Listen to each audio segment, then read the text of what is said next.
Section 2.2, speed and velocity. So first, average speed is something we deal with on our everyday. If you're driving your car, it's the distance traveled divided by the time required to cover that distance. So here it's written out, average speed is distance divided by elapsed time. And the SI units for speed, because we care about our units, are meters per second, where the per is division. So we can abbreviate that to M/S, where it's meters divided by seconds, meters per second. That just comes from distance having an SI unit of meters, time having an SI unit of seconds. Cool. So that's pretty straightforward. Now, an example of speed, in addition to driving your car, perhaps, is speed is something that we care about, at least on average, for, say, running. So if I want to run a 5K in under 30 minutes, I can calculate the average speed needed in order to do this, right? So my average speed is my distance over my time. So if my distance is a 5K run, so a 5-kilometer distance, and I want to do it within 30 minutes. Daily, even less than that, but this will give me my minimum average speed, so 30 minutes.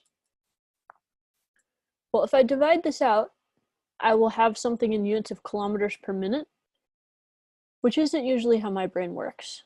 What I would find more useful is to either convert it into the SI units of meters per second, or to convert it into maybe like miles per minute. That's kind of weird too. Minutes per mile is often the most frequent. So first, let's get in meters per second, because that's our SI unit, so that's good practice.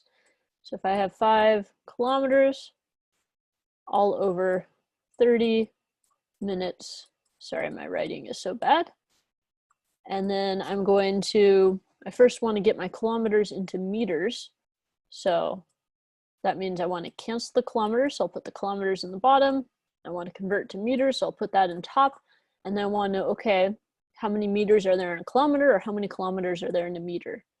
Well, kilometers are bigger than meters by a lot, by a factor of 1,000, or 10 to the third.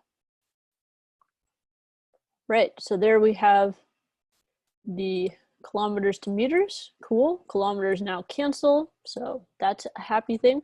Now we need to convert this minutes into seconds to get to my SI units.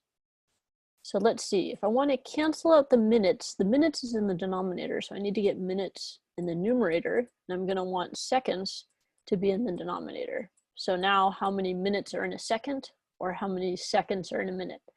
Seconds are smaller, so that one's the easier one to have an odd number with, so 60 seconds are in 1 minute. Right, and we can double check that the minutes do in fact cancel out, and the only units that we have left are meters divided by seconds. And incidentally, if you calculate this, you should get something like 2.8 meters per second. You could also convert this to miles per hour, and that would come out to 6.2 miles per hour.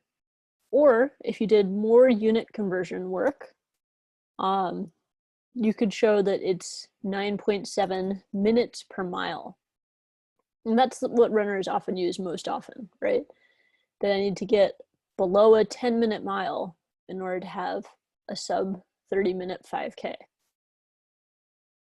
So that tells you the speed that you need to run, but it doesn't actually tell you about the direction you need to go, which in some cases doesn't matter. The police officer doesn't care which way you're going if you're going too fast.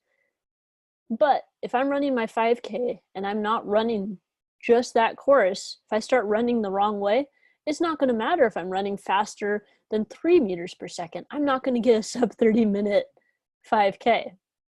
So oftentimes we also care about the direction that something is moving.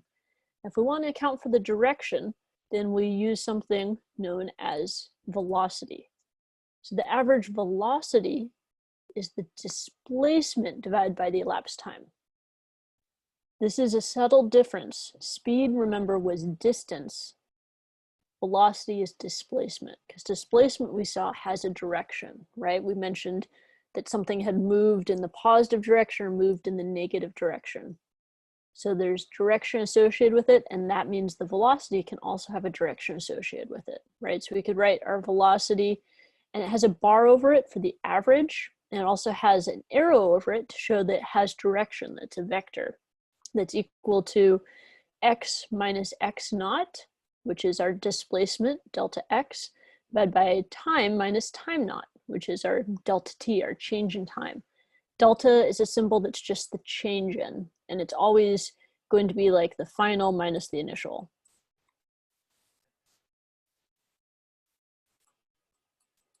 So that's something to keep in mind that we will see there. We can check the units of velocity, and displacement has the same units as distance. So it's meters, time is still seconds. So velocity is also meters per second in terms of SI units. So that's velocity versus speed. Let's see an example of it. So example 2, the world's fastest jet engine car. So Andy Green in the car Thrust SSC set a world record of 341.1 meters per second in 1997.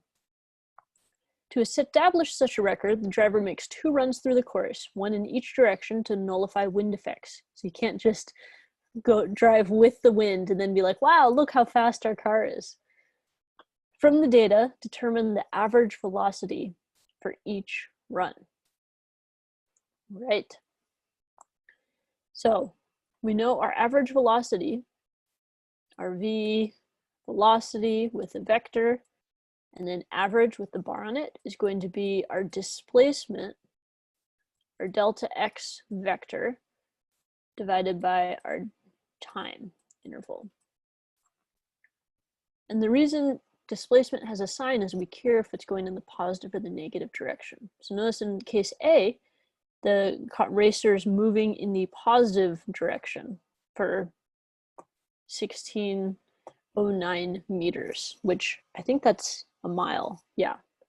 So for exactly a mile, that's super far. I guess if you're going fast, it's not that far. So we could plug in positive 1609 meters divided by the time interval, right? We could take the final time minus the initial. The initial we just take to be 0, so it ends up just being 4.74 seconds. And we could divide this out. Now, what changes in part B? Well, in part B, the racer is going in the opposite direction. So it's no longer traveling in the positive direction.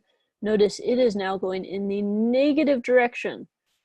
If it's moving in the negative direction, it needs to have a negative velocity. And sure enough, the math will show that.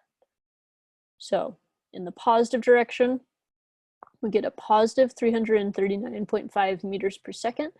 In the negative direction, there's now a negative sign there. That just tells you which way the racer is going.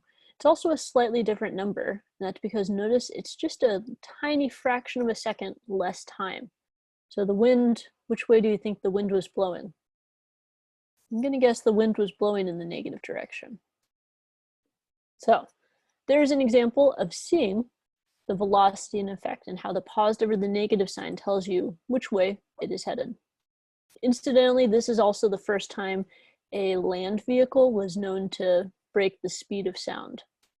Speed of sound is 343 meters per second, but I think this 342.7 was a high enough speed because as the temperature gets lower, the speed of sound barrier also gets lower. So this is the car produced a sonic boom that usually only jets can produce. That's just an aside. All right, one more thing before we wrap up this section. The instantaneous velocity, as opposed to the average velocity, instantaneous velocity indicates how fast the car moves in the direction of motion at each instant of time. And what we'll do for instantaneous velocity is we'll no longer have the bar over the v, and then we're going to have what looks like the velocity on the right, but there's a limit here. Don't get too scared by the limit. We're not going to do a lot with it. But notice it's the limit as delta t goes to 0. In other words, instead of taking a large time interval, like 10 seconds, and saying, okay, on average, what was the velocity in there? We're going to shrink to smaller and smaller time intervals, like 1 second, If you look over 1 second at the velocity, it's not going to change as much. Then you could do half a second or a tenth of a second.